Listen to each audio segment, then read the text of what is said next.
Bismillahirrahmanirrahim. Assalamualaikum warahmatullahi wabarakatuh. Good afternoon, everyone. We are from Group 1. We are going to present a presentation about English literature history. Before we start, we would like to introduce ourselves. My name is Maula. My name is Abel Dwi Leosar. My name is Ihsya. So we're going to explain about English poetry history, like from the introduction. So the introduction, poetry is a form writing that uses writing, sound, and meaning to express feelings, thoughts, or ideas in. That means a topic of often powerful way, unlike regular speech of writing. Poetry often uses special techniques like rhyme, meter, and metaphor to create a deeper impact. It has been used through history to tell stories, celebrate gods, express love, and more. So we're gonna first one we're gonna explain about all English like Angelo and Saison poetry. All right. Okay. For the first one, I'm gonna tell about the features of the old history poetry. So the first one is passed down orally. That means poetry is not only to start because it doesn't have a poetry in this area, in this era. The second, rely on strong writing and repetition of concept sounds. That means everything is possibly of the sound in the poetry is not be accountable. And feature 3 is a canon and metaphor. That means the poetry doesn't have canon and metaphor because the poetry was not used by this area. And the keywords. For the keywords, we have to. The first is Beowulf. The most famous Old English epic is explores them of heroes and faith. So the Beowulf have created a poetry to tell about the hero of Beowulf, right? And the second is the Deceiver and the Wanderer, a set that explores this of exile, loss, and the temporary nature of life. For the themes, we have included heroism, faith, and religious elements that mix early Christian influence with pagan traditions. All right, so this is example the poetry from Beowulf and William Wetzel Lawrence. And we are sorry because the PNG is not the highly this like it's like this beautiful poetry and this the title of the William Wetzel Lawrence. Next.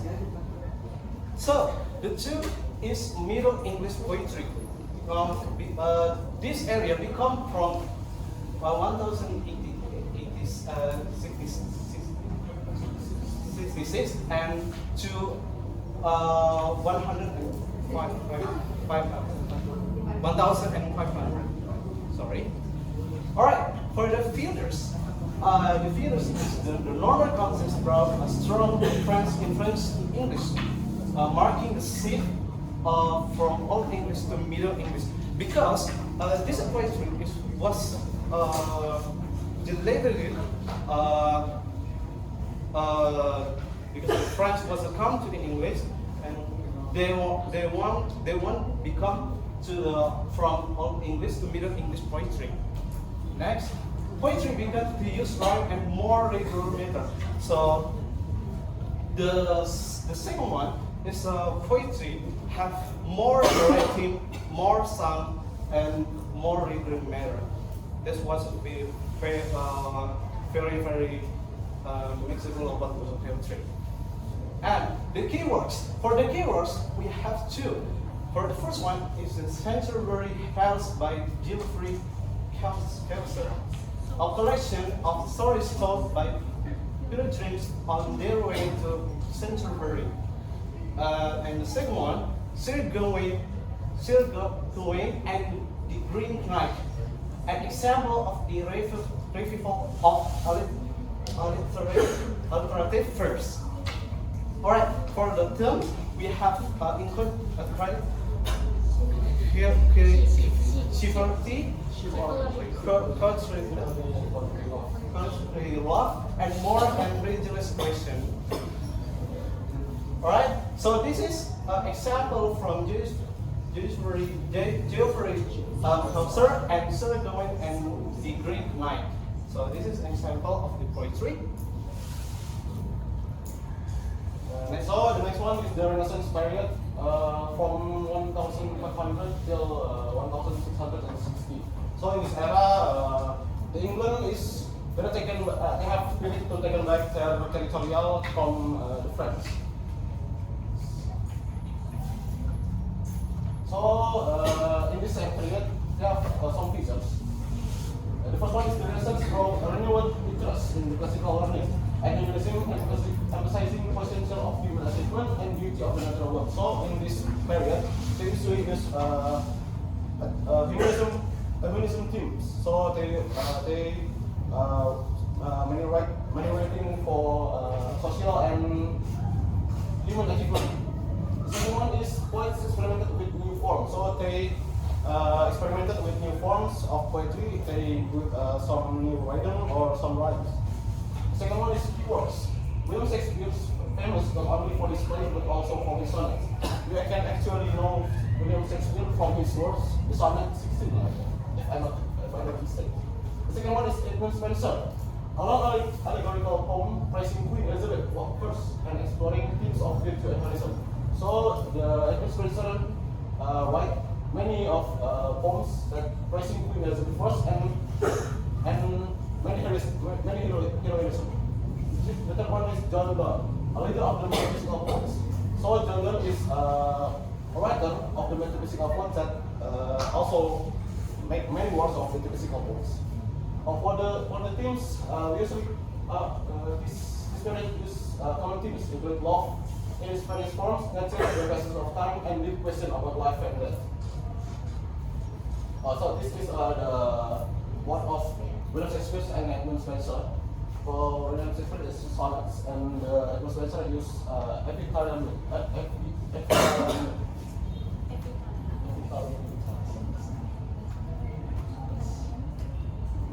One is the Restoration and 18th century, from 1660 until 1790. So in this era, in this period, they restore the territorial from the French. So the features in this period listen to classical ideals including order, balance, and often satire. So they use many satirical poems. The second one is the use of the heroic couplet become popular. So in this period too, they usually make the heroic poems, and they become popular, and many civilization, many society reads them. And then keywords. John Milton, his epic poems, Paradise Lost, tells the story of the fall of man. Second one is Alexander Pope, known for his witty or satirical verse.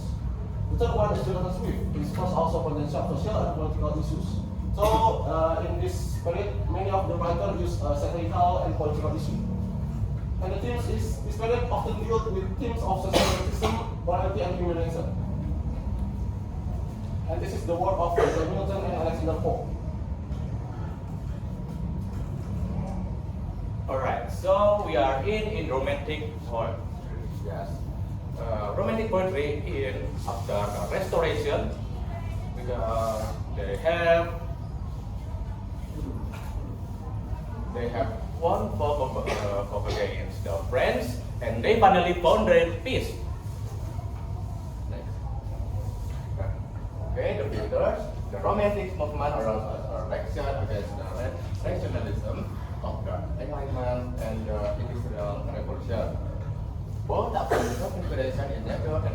experience the information of early periods.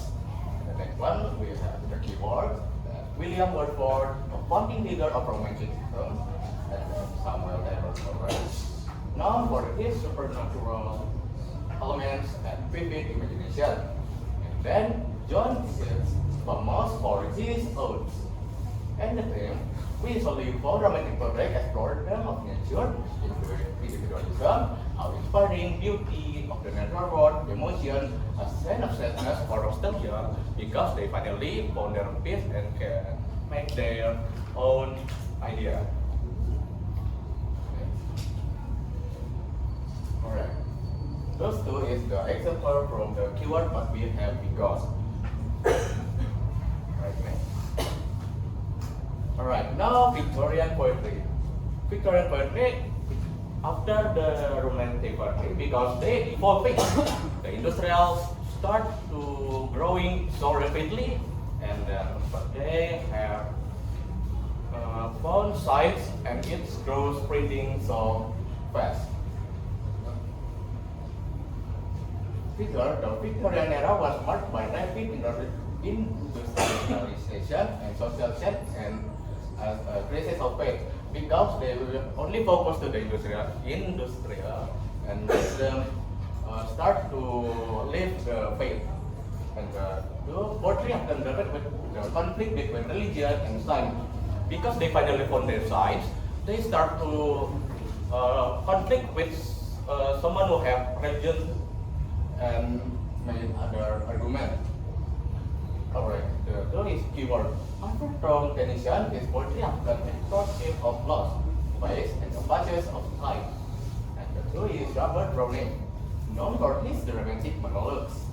Elizabeth Browning, her sonnets from the Portuguese are deeply personal love poems expressing her feelings for her husband. This means we usually found it as love, death, fate, and societal change after reflecting the densities of rapidly changing world. Alright, next one. So this is to what have we got the keyword Alfred Lord Tennyson and also Robert of Browning. Right, now we enter the modernist poetry on the 20th century. In this era, most of the poetry were not connected to the culture. Most of it was living the traditional poetry from the other, like we told you before. Most of the poetry before were talking about their religion, their politics, something like their kingdom or something. Most of this modernist poetry were talking about something unrelated to the tradition.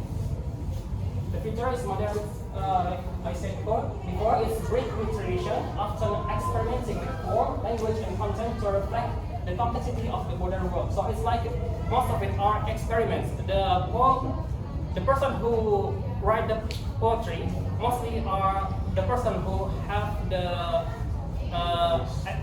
expert, who have been expert in language. So they have the experiment the language to make their own poetry. So this make them experimenting with form, language, and content to reflect their complexities of the modern world.